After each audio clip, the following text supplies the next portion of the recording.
Right, so a client of ours bought in a Ford Fiesta 2009 model.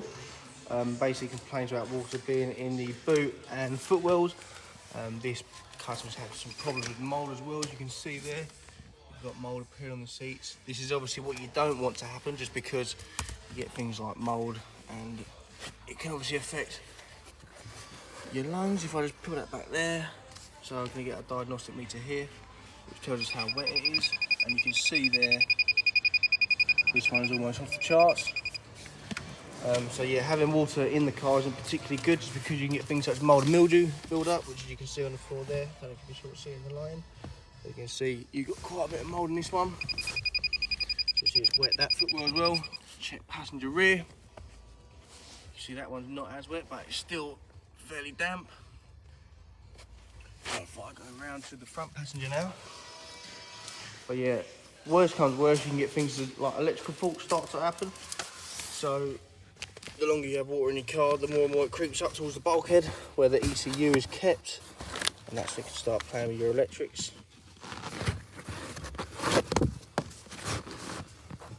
So you see this front isn't too sad, but it's still got water underneath it. So it's mainly on the driver's side.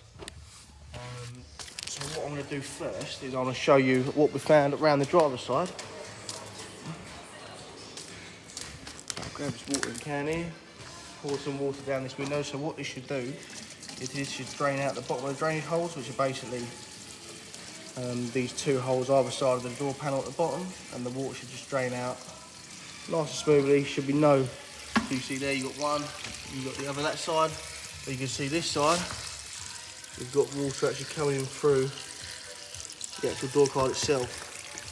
You see there, you got tiny little water on there.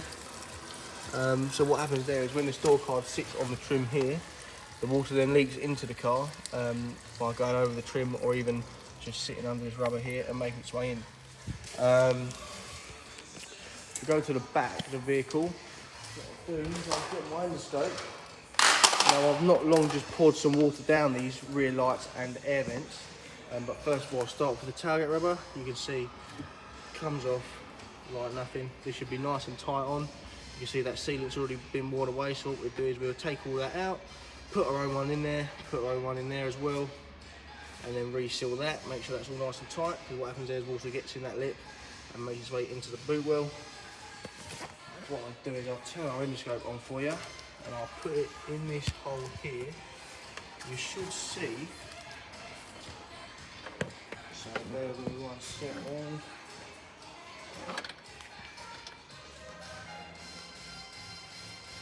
So you can see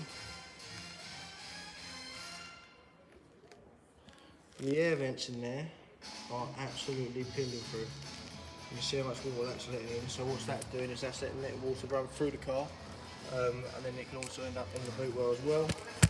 If I take a look at these blanking plates, the blanking tape shows, bear with me 1 second, so I'll get it on the camera.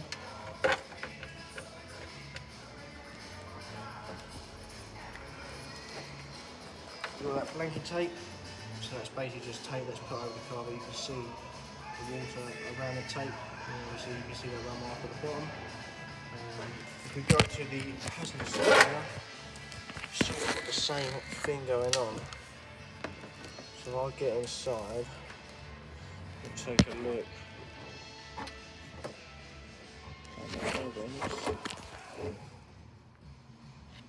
So you can see this one's leaking just as bad as well. So you can see all that water there coming through the air vents. So what we have to do, in order to actually fix them air vents, what we're going to have to do is we're going to take the rear lights out first, because there's a little clip under here, and there's a few actually that connect the lights to the bumper so it doesn't fall off.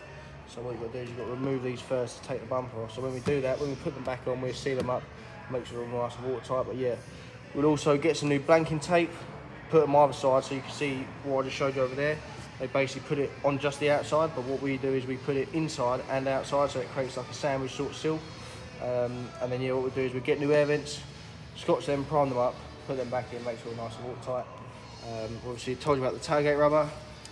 In regards to the door membranes, because they're all put on at the same time, what we're going to have to do is we're going to have to take off all 4 door cards, because the fact this one's leaking, it could mean that any of these could start leaking at any point.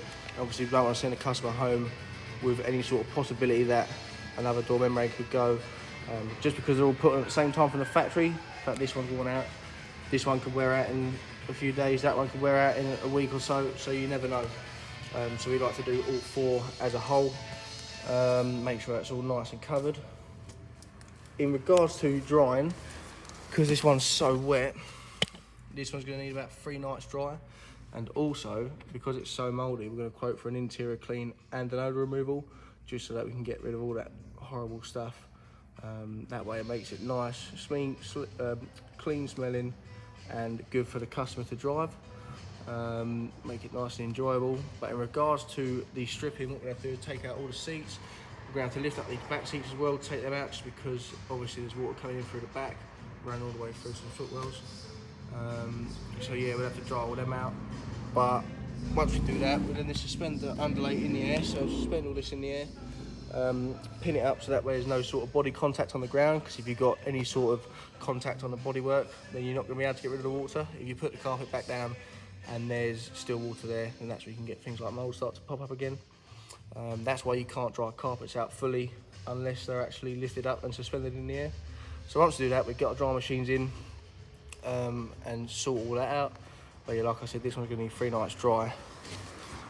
But apart from that, windscreen's good, scuttle area's good, aerial's good. So apart from that, that's all. So what I'll do is I'll send you off this video, and then obviously you'll get an estimate. Give us a call back as soon as you see that estimate, so we can discuss what you want to go ahead with. And then yeah, if you're watching this on anything like YouTube or anything, then just click the link down below, check us out. Okay, just a quick update video for you on the Fiesta. So it's all back together now. It's all been interior cleaned, the seats are all looking lovely, all the carpets and everything, all the door cards, everything has all been wiped down, all the headliner and everything, which had bits of mould and stuff growing along the top here, that's all been dealt with.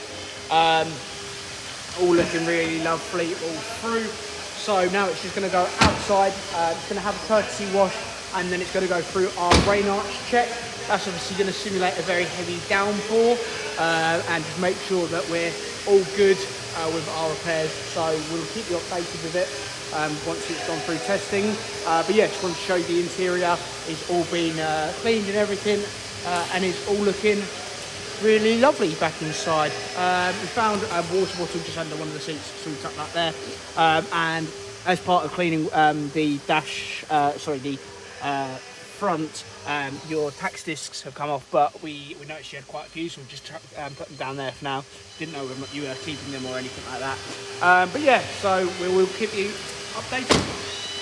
So the vehicle has all been washed. It's under our rain arch at the moment, which is obviously going to simulate a very heavy downpour. Normally leave it under here for about half an hour, 45 minutes or so. It's going to test all of our repair work and everything like that. As I said, it's had a courtesy wash as well, just giving it a tidy up. So we'll leave it under the rain for a while, and then we'll come back to it to make sure it's all nice and dry still on the inside. Okay, just the end video on the Fiesta we had in for a water leak. It is all back together now. All the doors have all been sealed up.